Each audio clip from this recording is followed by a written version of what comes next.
Hello my dear viewers, today will be a very interesting story. I recommend watching the video to the end, put a like and subscribe to my YouTube channel, and be sure to write comments on what you liked or did not like, and if you have an interesting criminal story from your life. Write your story in the comments and I will make a video and tell your story here on the channel. Okay, I have detained you. I wish you a good mood and viewing. The autumn wind whistled through the bare trees as I sat in Detective Morrison's office, my hands trembling around the warm cup of coffee she'd given me. 3 days had passed since Tom disappeared, and the hollow feeling in my chest grew deeper with each passing hour. Mrs. Parker, Detective Morrison began, her keen brown eyes studying my face. Tell me again about the last time you saw your husband. I drew in a shaky breath, remembering that morning. It was Thursday. Tom was heading to work at the bank, just like any other day. He kissed me goodbye, ruffled our son Danny's hair, and walked out the door. I paused, fighting back tears. He always called during his lunch break, but that day, the call never came. The detective nodded, making notes in her leather-bound notebook. And you mentioned his car was found at Riverside Park. Yes, I whispered, 2 miles from our house.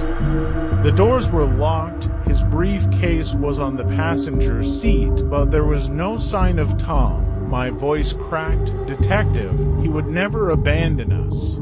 Danny is only 8. Tom lives for that boy. A shadow crossed Detective Morrison's face as she leaned forward. Mrs. Parker, Sarah, there's something else we need to discuss. Our background check revealed that you were previously married. My blood ran cold. I hadn't thought about Michael in years. Yes, I admitted. It ended badly, Michael. He couldn't accept when I left him. But that was 10 years ago, and he moved to California after the divorce. When was the last time you heard from him? I started to answer, then stopped. A memory surfaced, a glimpse of a familiar face in the grocery store parking lot last month. I had dismissed it at the time, convinced my mind was playing tricks. I thought I saw him a few weeks ago, I said slowly. But that's impossible, isn't it? Detective Morrison's phone rang, shattering the tension. Her expression changed as she listened, and my heart started racing before she even put down the receiver. They found something in the park, she said grimly. We need you to identify. I never heard the end of her sentence. The coffee cup slipped from my hands, shattering on the floor like the last remnants of my normal life. Detective Cooper's words hit me like a physical blow. In David's abandoned car, they'd found a briefcase containing $50,000 in cash and a passport with his photo but a different name, Daniel Watson. The detective's questions came rapid fire, but I had no answers. I didn't know about any second identity, any secret money, Mrs. Mitchell, Detective Cooper said gently. We also found this. She held up a plastic evidence bag containing a crumpled photograph. My hands trembled as I took it. The photo showed David, or Daniel, or whoever he was, standing next to a woman I'd never seen before. They were both smiling, and the date stamp showed it was taken just 2 weeks ago. Tommy was upstairs in his room, thankfully out of earshot. I couldn't let him see me falling apart. I don't understand, I whispered. We've been married for 10 years. I thought I knew everything about him. The next few days passed in a blur of police interviews and sleepless nights. I went through David's things, looking for any clue that might explain what was happening. In his home office, behind a loose panel in the desk drawer, I found a key to a storage unit. My heart pounded as I showed it to Detective Cooper. The storage facility was on the outskirts of town. As the detective and I approached Unit 237, I noticed something odd, fresh scratches around the lock, as if someone had recently forced their way in. Detective Cooper drew her weapon and called for backup. When they finally opened the unit, what we found inside made my blood run cold. The space was mostly empty except for a laptop, more photographs, and a wall covered in newspaper clippings. They were all about one thing: the unsolved murder of a young woman 5 years ago in a neighboring town. But it was the final photograph, pinned in the center of the wall, that made me gasp. It showed me and Tommy at the park last week. Written across it in red ink were the words, "They're next." Detective Cooper immediately called for a protective detail to be placed on my house. As we drove home, she tried to reassure me, but I could hear the worrying in her voice. "Mrs. Mitchell, there's something else you should know," she said, pulling into my driveway. We ran David's fingerprints through the system. They matched another identity, one belonging to a man who supposedly died 15 years ago. I looked up at my house, where Tommy was waiting inside with my mother. The life I thought I knew was unraveling thread by thread, and I had a terrible feeling this was just the beginning. That night, as I tucked Tommy into bed, I couldn't shake the feeling we were being watched. The police car parked outside offered little comfort. Tommy hugged his stuffed dinosaur clothes, his small face pinched with worrying. "Mom, is Dad in trouble?" he asked. I sat on the edge of his bed, choosing my words carefully. "The police are trying to find him, sweetheart. That's all we know right now." After he fell asleep, I sat in the living room with Detective Cooper, going through the files they'd recovered from the storage unit. The woman in the old newspaper clippings was named Rachel Turner. She'd been found dead in her home 5 years ago with no signs of forced entry. The case went cold. Why was David collecting information about her murder?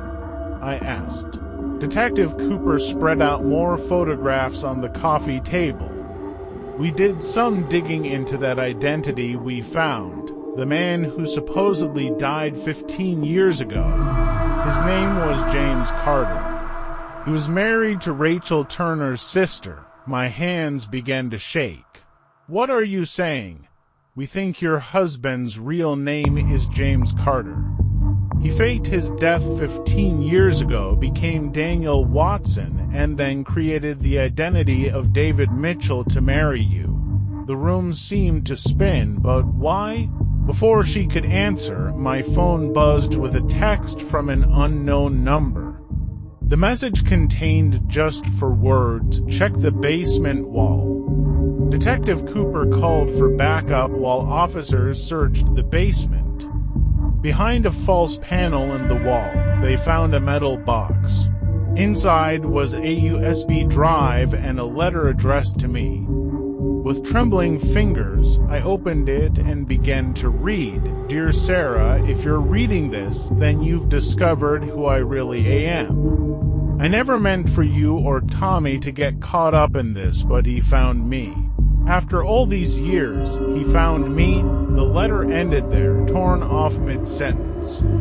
Detective Cooper quickly bagged it as evidence, but I barely noticed. My mind was stuck on 2 words: "He found me." That's when I remembered something. A name I hadn't heard in years. A name that still sent chills down my spine. My ex-husband, Michael. The man who disappeared without a trace just before I met David. The pieces were starting to fall into place, forming a picture more terrifying than anything I could have imagined. Detective Cooper's face turned grave when I mentioned Michael. She immediately pulled up his file on her laptop and my past came flooding back as I looked at his photograph. Michael Reed, my first husband.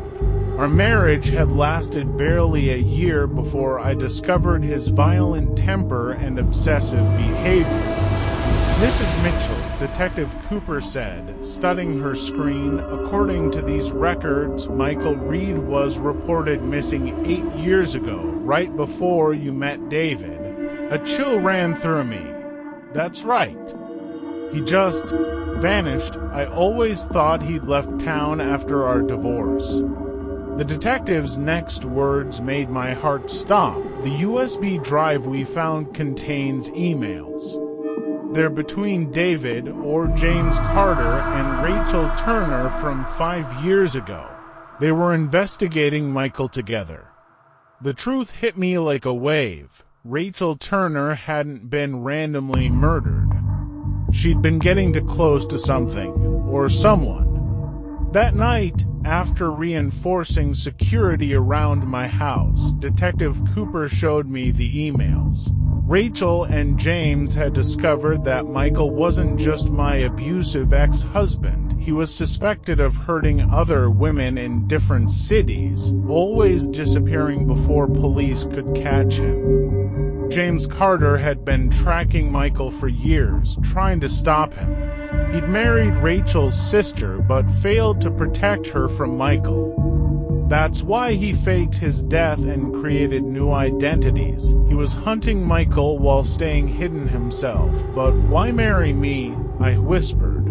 The emails suggest he discovered Michael was still obsessed with you, Detective Cooper explained. James thought the best way to protect you was to stay close. My phone buzzed again. Another text from the unknown number. Ask her about the body they found today. Detective Cooper's hand moved to her weapon. How did they know? She made a call, her voice tense. When she hung up, her expression confirmed my worst fears. They found David's body an hour ago, she said softly. In the same place where Rachel Turner died 5 years ago. I ran to the bathroom and was sick. When I came back, Detective Cooper was on her phone, her face pale. The forensics team found something else with the body, she said. A recent photo of Tommy at his school. My legs gave out. Detective Cooper caught me before I hit the floor. Listen to me, Sarah. We're moving you and Tommy to a safe house right now. Your mother, too. We believe Michael is sending these messages, and the photo suggests. She didn't need to finish. I already knew. Michael wasn't just taunting us, he was hunting us. The safe house was a small cabin on the outskirts of town, surrounded by police officers. Tommy slept fitfully on the couch while my mother sat beside him, gently stroking his hair. I stood by the window, watching shadows move through the trees in the moonlight. Detective Cooper arrived with new information. We found security footage from near Rachel Turner's house, she said, spreading photos across the kitchen table. Look at this. The grainy images showed a man in a baseball cap leaving the scene. His face wasn't visible, but I recognized the way he walked, that slight limp from an old football injury. Michael, there's more, Detective Cooper continued. We searched David's laptop. He created a detailed file about Michael's movements over the past 8 years. He tracked him across 5 states, gathering evidence of his crimes. She pulled out a map marked with red dots. Each dot represents a woman who filed a complaint about Michael, but he disappeared before any charges could stick. David. James was building a case against him. But why didn't he go to the police? I asked. He did. Detective Cooper's voice was tight, but Michael had friends in high places. Someone kept tipping him off, helping him stay one step ahead. A loud crack echoed through the trees. One of the officers touched his earpiece, then burst through the door. "Detective, the perimeter sensors picked up movement in the woods." Everything happened at once. Officers rushed to secure the building. My mother grabbed Tommy, now wide awake and scared. Detective Cooper drew her weapon, then the lights went out. In the darkness, I heard Tommy scream. Glass shattered somewhere in the back of the house. Detective Cooper's flashlight beam cut through the darkness, revealing a broken window. "Get them to the panic room," she ordered. We rushed down the hallway to a reinforced door, but as my mother hurried inside with Tommy, I caught a glimpse of something through the window that made my blood freeze. There, in the beam of a security light, stood Michael. He was older, his hair grayed, but his eyes held the same cold intensity I remembered. He was looking directly at me, and in his hand was David's worn leather wallet. Detective Cooper spotted him too. She raised her weapon and shouted for him to freeze, but he melted back into the darkness. "He's not working alone," Detective Cooper said grimly. The security system was dismantled from the inside. Someone gave him access to this location. She was right. This wasn't just about Michael anymore.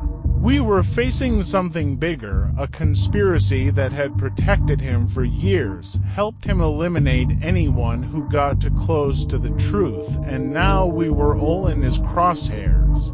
Inside the panic room, Tommy clung to my mother while Detective Cooper coordinated with her team through her radio. The security monitors showed chaos outside. Officers searching the grounds with flashlights, shadows moving through the trees. "Someone on the inside has been helping him," Detective Cooper said, reviewing footage on her tablet. "Wait, look at this." The video showed an officer I didn't recognize disabling the perimeter sensors minutes before the power went out. Detective Cooper's face hardened. "That's not one of ours," a voice crackled over her radio. "Detective, we found Officer Reynolds unconscious in his car 2 miles away. His uniform and badge are missing," my mother gasped. "Sarah, isn't Reynolds the officer who was stationed outside our house last week?" Before I could answer, the panic room's phone rang. Detective Cooper put it on speaker. "Hello, Sarah." Michael's voice was exactly as I remembered it, soft, almost gentle, but with an edge that made my skin crawl. "It's been a long time. What do you want?" I managed to ask. "To finish what I started, your friend James, or David, or whatever he called himself. He should have minded his own business. Rachel, too. They didn't understand that some stories aren't meant to be told." Detective Cooper traced the call while he talked. "Keep him on the line," she whispered. "They were trying to protect people from you," I said, my voice stronger now. "All those women you hurt, I protected myself," he snapped, his gentle tone vanishing. "Just like I protected myself from James when he got too close. But he left me a gift before he died. He told me everything about your new life, about Tommy." My blood ran cold. "If you touch my son, you'll what?" He laughed. "You're trapped in there, Sarah, and I have friends everywhere. How long do you think you can hide?" The call ended. Detective Cooper immediately checked the trace. "He's close, within half a mile." That's when we heard it, a metallic scratching at the panic room's ventilation shaft. Detective Cooper drew her weapon. "The shaft is too small for a person," she said. "But not too small for." A metal canister dropped through the vent, rolling across the floor. Detective Cooper's eyes went wide. "Gas." She shouted, but it was too late. As smoke filled the room, I saw the door's electronic lock flash from red to green. The last thing I heard before darkness took me was Tommy calling my name. I woke to the sound of Tommy screaming. My eyes snapped open. I was tied to a chair in what looked like an old warehouse. Detective Cooper and my mother were unconscious, similarly bound nearby, but Tommy was standing in front of Michael. "Your mom never told you about me, did she?" Michael said, placing a hand on Tommy's shoulder. "I was her husband before David. Don't touch him." I struggled against the ropes. Michael smiled. "I've been watching you for years, Sarah. Waiting, planning. David thought he was protecting you, but he just led me right to you." "The police will find us," I said, trying to keep my voice steady for Tommy's sake. "You mean like Officer Chen?" Michael gestured to a man in uniform standing guard at the door, the same fake officer from the safe house. "My friends have made sure we won't be disturbed." A groan came from beside me. Detective Cooper was waking up. Her eyes focused quickly, taking in the situation. "It's over, Michael," she said. "We found Rachel's evidence, all of it. The FBI has your entire network under surveillance right now." Michael's smile faltered. In that moment, Detective Cooper made her move. She'd managed to free one hand, and now she kicked out, catching Michael off guard. Tommy broke free from his grip and ran toward me. Everything happened at once. The warehouse doors burst open as FBI agents swarmed in. Officer Chen raised his hands in surrender. Michael lunged for Tommy, but Detective Cooper tackled him. In the struggle, Michael pulled something from his jacket, David's old badge now covered in rust and dirt. "He begged for his life, you know," he snarled. "Told me everything about your perfect little family to save himself." "You're wrong," Detective Cooper said, cuffing him. "We found David's last message. He died protecting his family from you." As they led Michael away, he looked back at me one last time. The cold intensity in his eyes had finally been replaced by something else, defeat. Hours later, I sat in Detective Cooper's office, Tommy asleep in my lap. The investigation had uncovered everything: the corrupt officers who'd helped Michael, the evidence David had gathered, the full extent of Michael's crimes. He would never hurt anyone again. David was a hero, Detective Cooper said softly. He spent years tracking Michael, gathering evidence, protecting potential victims. And in the end, he protected you and Tommy the only way he could. I held Tommy closer, thinking of David, the man who'd loved us enough to sacrifice everything to keep us safe. Though he was gone, his final act of protection had helped bring a monster to justice. As we drove home that night, Tommy looked up at the stars. "Mom," he said quietly, "Dad was one of the good guys, wasn't he?" I wiped away a tear. "Yes, sweetheart, he really was." Thank you for watching this video to the end. Please subscribe to my YouTube channel. This will help me work better and faster for you. I would be grateful, so watch my other videos.